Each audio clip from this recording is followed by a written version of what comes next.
I unfortunately had a great-grandfather who was an immigrant to this country from Europe, came, worked incredibly hard, and during the time of the Depression, he lost his business. And I don't speak about this often, but he actually was so desperate that he read an article about the subway, the New York City subway system, providing $1,000 to anyone who died in an accident on a subway.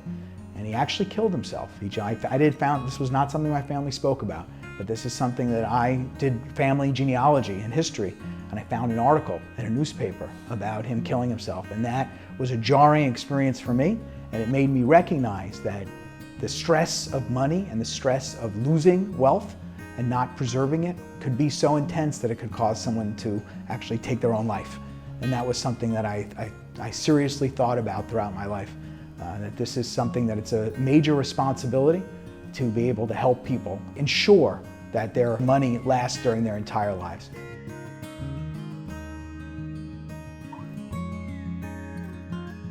My name is Jason Garrett Mandel. I'm the founder and CEO of the Mandel Family Office.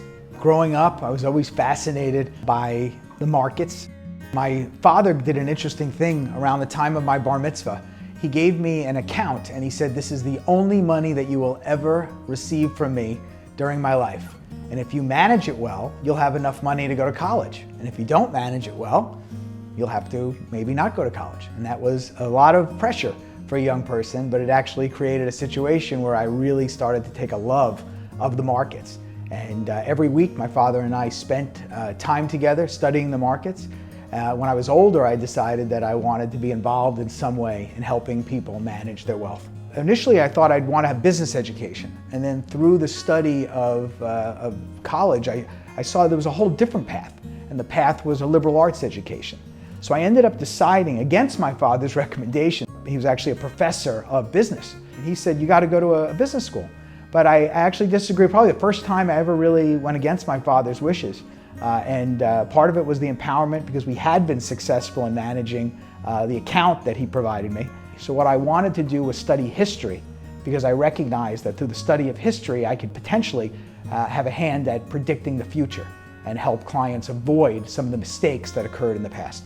I watched a lot of people who lost their wealth because they had poor advice and they did not take they took a lot of interest in making their money, but preserving their wealth was not as important to them. They didn't realize the importance of spending time and attention and putting together a team of advisors to do it properly.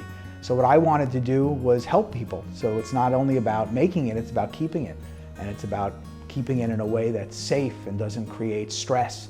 And I've been blessed to have been able to have this career and to have been able to work for a multitude of billionaires and ultra-wealthy individuals. But one of the reasons that I have refocused myself on the Mandel Family Office is, at this point in my career, it's very important for me to preserve my wealth. It's very important for me to ensure that I have the right structures so my family is protected. But it's also important for me to work with people that are not necessarily billionaires, people that are striving for objective advice, people that are looking for assistance and truly appreciate the material differences that we could create through our skills, our abilities, and the knowledge that I've created over the past 30 years. And it's a pleasure to be able to offer that at this point in my career, to work with anyone of almost any asset size and provide them the insight that they need to ensure that their wealth is properly managed.